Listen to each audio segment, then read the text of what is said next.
Our lead guests on the Connors and Ferris High School Sports Show are some important ones because it's an important topic we want to really dig into today. It's about why high-risk sports aren't playing in New York State compared to other states, and what we can do to maybe get to Governor Cuomo. Joining us are the longtime Pittsford football coach Keith Molinich, Brighton football coach Steve Lian, and Pittsford Mendon girls basketball coach, also a veteran, 20 plus years, Todd. I got to go with veteran. Todd Julien joins us. Guys, thanks for coming on the program. Keith, I'm going to lead off with you. I've noticed in the last week, maybe I was late to the dance at all, but it looks like a very concerted social media push to get after Governor Cuomo and state officials to do something instead of just nothing. Was that by design? Where did this come from, sir? Yeah, Coach DiMatteo down in Mahopac, New York, in a collective effort with one of his Board of Ed members who has a background in political science and local government, basically suggested that we start dealing with our local officials, our state senators and our state assembly people. So that's been the push. It started from them. They put everything together. We just pushed it out to coaches around the state and said, get this to your kids and your parents. It needs to come from kids and parents. That's who we're fighting for, and they need to start fighting for themselves. And the advocacy came from them.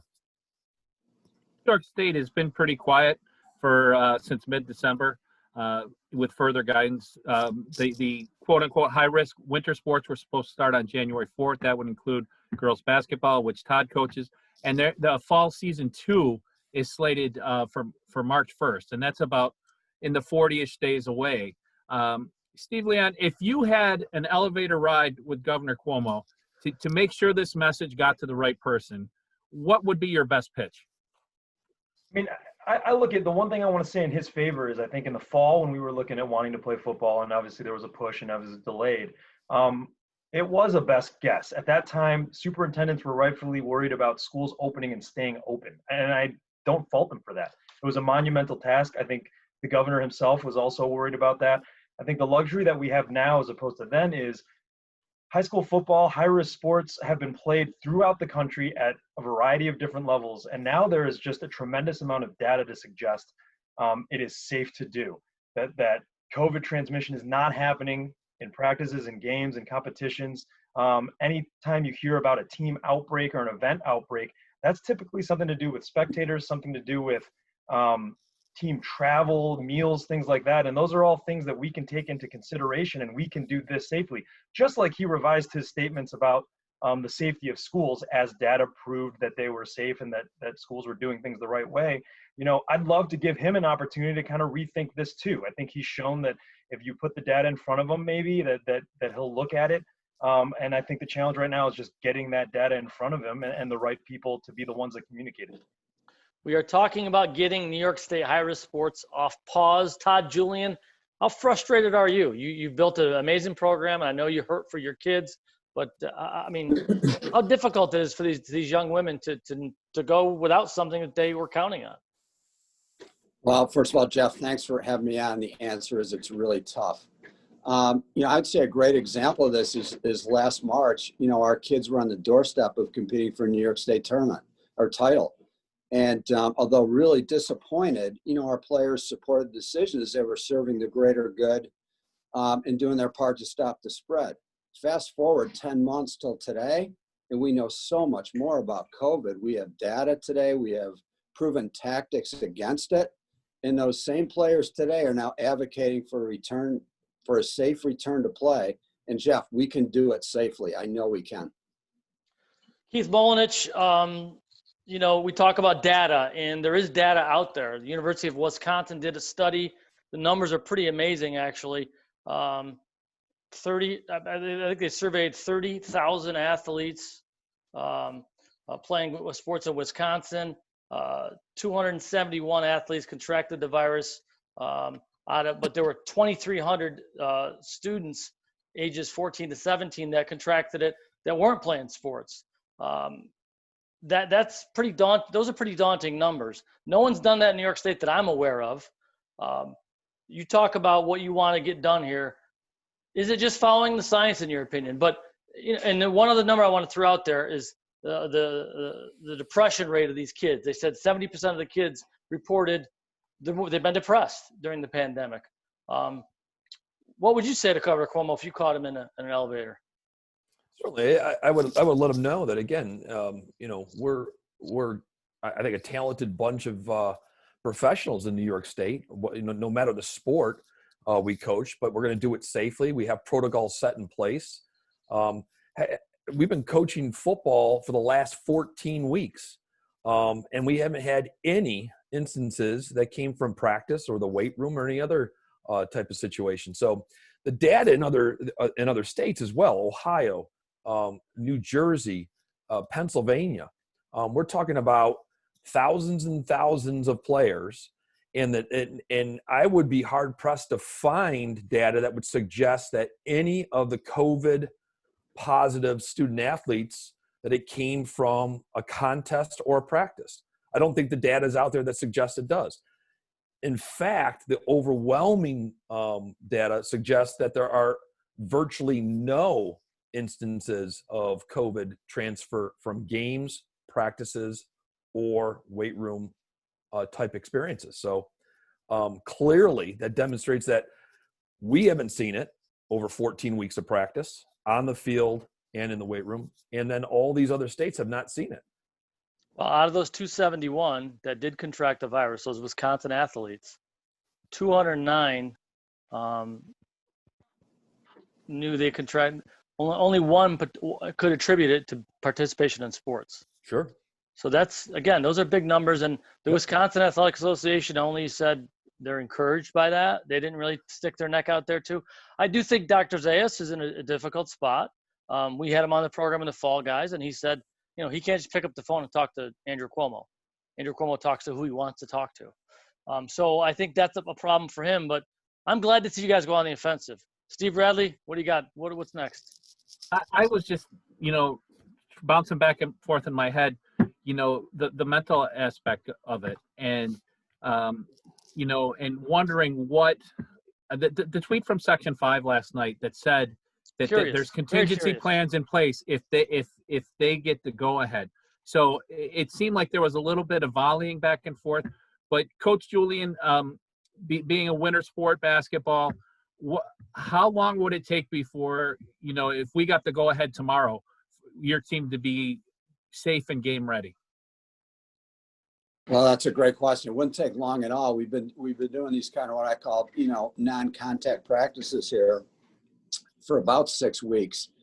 And it would literally take us the 8 days that we normally have that we have to have mandatory practicing before they can play a scrimmage or a game. We could follow that same protocol and be going within, 10 days to 2 weeks with our first ball game. We could condense this and really get going in a hurry. We're thinking from maybe a football standpoint, Steve, Lian, March 1st, if things happen on March 1st and this gets resolved, what is the best case scenario for football in Section 5 looking like this spring? I mean, again, like Section 5 kind of alluded to, there's plans in place. We have not necessarily set in stone of schedules. There's frameworks for us, possibly, a 6-game regular season with the full sectional playoffs afterwards. So really you're looking at a loss of a game or whatever. But again, it's a regular season opportunity for the kids with playoffs. I mean, I think we can do it. We can do it safely. By and large, most teams are out there strength training and doing whatever they can to keep their athletes engaged and in shape. But kind of like you said earlier, I mean, the mental health aspect, I keep coming back to that. We have a lot of at-risk student athletes, and without the constant connection that they have right now, there's a lot of things that in family situations that are not great, that are flying under the radar, that are going unsupported right now. And this is just so critical for them to get back to this. Max Preps is obviously a very big vehicle for high school sports. They tweeted out something today. We're recording this on Wednesday during the week.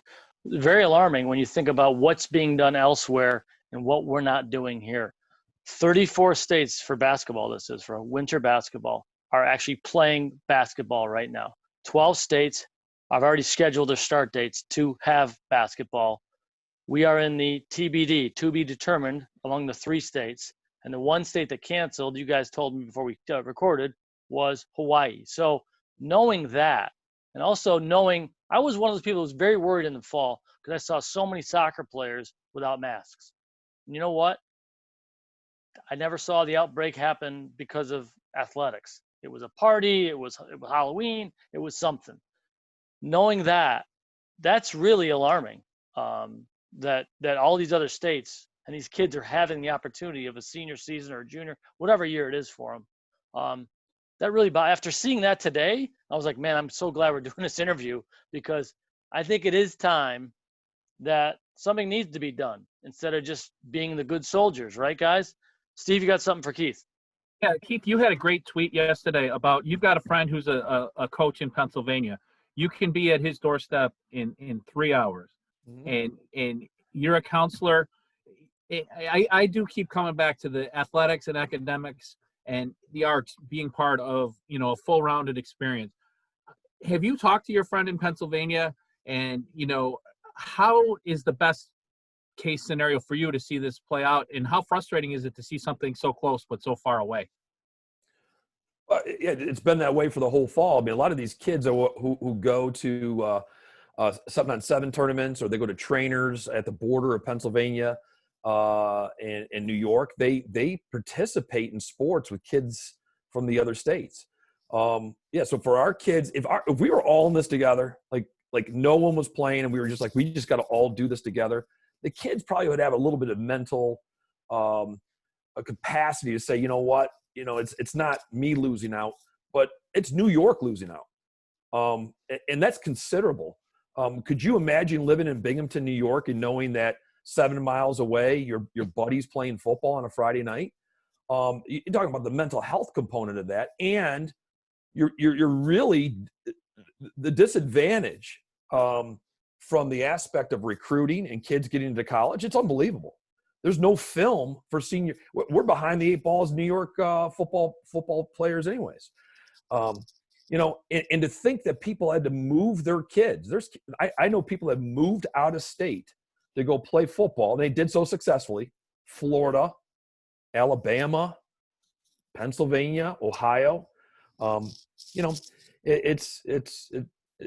It's troubling to think that certain leaders can think one way, and then on the exact opposite side, 3 hours away, we could have something else. Now, let the record also show, folks, we are not minimizing the impact of the coronavirus. Obviously, this is real. It's been horrific. Families have lost loved ones. We're just saying they need to look at the science, and they need to look at if they're doing it the rest of the country. I'm not, Mom Peggy DeVeronica was like, well, just because that kid's wearing that to school doesn't mean you're going to wear it to school. So just because they're doing it in Ohio or Pennsylvania doesn't mean we have to do it here. But it's working. It's working.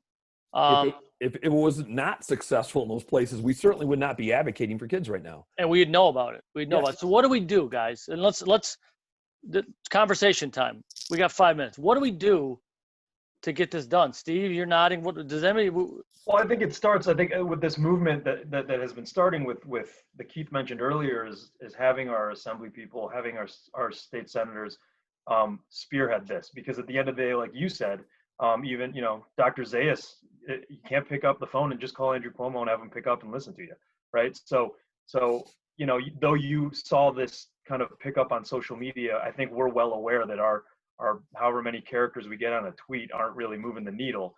But what may be moving the needle there are the people that can get to his ear. And so I think it's tapping into those representatives, those local government people that can possibly move it up the chain. What kind of conversations have been had with the local government people? Have any of you had the opportunity to speak to a representative, and are you feeling support from them, or is that still work that needs to be done? I think, some of our parents have had conversations with people from those offices. And I think, a lot of our athletes, are writing those letters, are making those phone calls. Their parents are doing those things. And I think we are being heard. As like anything, this is a serious deal, and people don't want to rush to anything, but time is of the essence. And I think you're seeing it pick up. I think you guys, like we mentioned earlier, there's assembly people from other parts of the state that have come out publicly that are advocating for us to play. I think you're seeing that pick up steam here locally as well. I wouldn't be surprised to see in the next week, as those things continue to pick up steam and hopefully get to the ear of the governor. I think more and more people are understanding the need for our kids to get back to this. And not just because we want to, not just because sports is nice, but because, like we've mentioned, the data supports that we can do this safely. And there was a press conference scheduled for Thursday morning. Keith, who can tell me a little bit more about that? We know what's going to happen because we're doing this Wednesday night, but an assemblywoman is doing this? No. Assembly member Schmidt from downstate. I think he's in the 99th New York State district. Recently, Marjorie Burns from our local area. That's the one I saw. Yeah, 133rd. She's supporting and coming into support of our student athletes and going to be co-sponsoring the bill. This is going to happen tomorrow morning. Again, Coach Dominic DiMatteo from Mayo Pack, it looks like will be speaking. I'm just getting texts through here as we're speaking. And a couple of the coaches from downstate.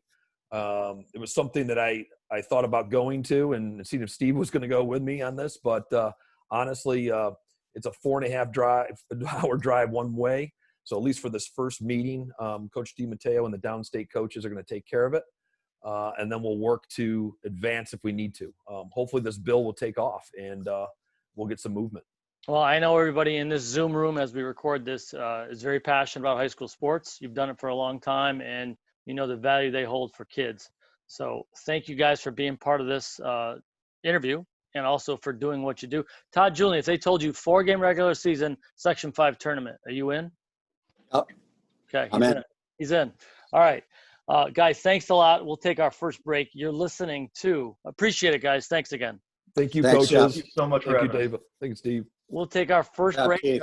You're listening to Fox Sports 1280 right here in Rochester, New York.